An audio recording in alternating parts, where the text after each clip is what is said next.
नमस्कार, टाइम 8 पर आपका स्वागत है।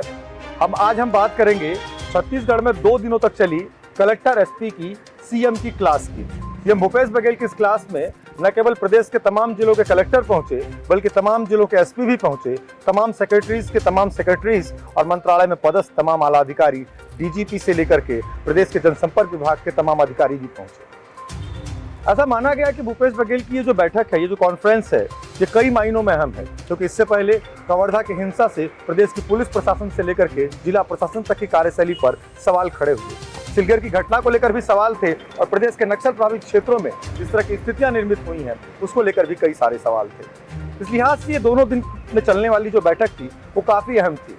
बैठक के कई सारे पहलुओं के बारे में हम आपको बताएंगे, लेकिन सबसे पहले बताते हैं आपको एसपी कॉन्फ्रेंस की वो सबसे बड़ी खबर, जिसको लेकर के प्रदेश सरकार आने वाले दिनों में बड़ा कदम उठाने को तैयार है। प्रदेश सरकार आने वाले दिनों में जिस तैयारी के मूड में है, उसमें उसका साफ तौर पर कहना है कि वह गांजा तस्करों के खिलाफ एक बड़ा अभियान चलाएगी। वैसे भी जैसा पत्थलगांव की घटना के बाद देखने को मिला कि जिस गाड़ी से श्रद्धालु की मौत हुई, उस गाड़ी में गांजा की तस्करी की जा रही थी। गांजा की तस्करी पर पिछले कई समय से सवाल उठ रहे हैं और आप देश में एनसीबी को शाहरुख खान के घर, उनके बेटे आर्यन की गिरफ्तारी तक के मसले में घिरा हुआ देख रहे हैं।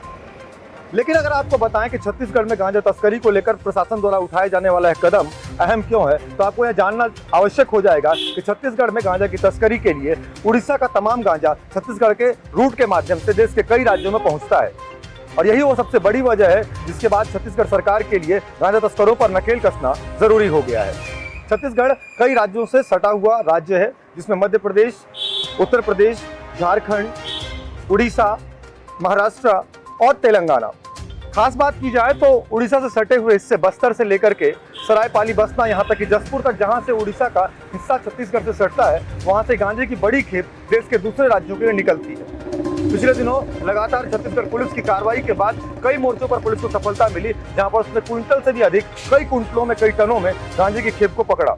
और इस लिहाज से छत्तीसगढ़ उस दिशा में आगे नहीं बढ़ना चाहता कि उसकी भी छवि कभी पंजाब की तरह हो, जहाँ कभी पंजाब को उड़ता पंजाब की संज्ञा मिल गई थी। छत्तीसगढ़ में भी नशे का कारोबार बढ़ा है और अपराध के बढ़ने की बड़ी वजह के रूप में नशे के कारोबार को माना जा रहा है। भूपेश बघेल ने इस लिहाज से 2 बड़े अहम निर्देश दिए हैं। एक, हुक्का बार पर लगाम लगाना कि प्रदेश में अब कहीं भी किसी भी होटल में हुक्का बार नहीं लगेगा, हुक्का बार नहीं चलेगा। दूसरी ओर गांजा की तस्करी पर लगाम लगाने की सख्त निर्देश। इसके लिए आईजी स्तर पर एक टीम जो अलग अलग राज्यों के उस क्षेत्र के जो सीमावर्ती राज्य हैं, वहाँ के आईजीओं से बात करेगी। साथ ही उड़नदस्ता की एक टीम भी तैयार की जाएगी जो तमाम चेक पोस्ट पर इस बात की निगरानी करेगी कि नशे का यह सामान या गांजा छत्तीसगढ़ होते हुए दूसरे राज्यों में ना पहुंचे और छत्तीसगढ़ को इस जो नशे का गिरोह है, इससे मुक्त कराया जा सके। इस लिहाज से पुलिस के लिए ये सबसे बड़ा टास्क दिया गया है। बैठक की दूसरी अहम खबरों पर भी हम आपको बताते रहेंगे। आप लगातार देखते रहिए टाइम 8।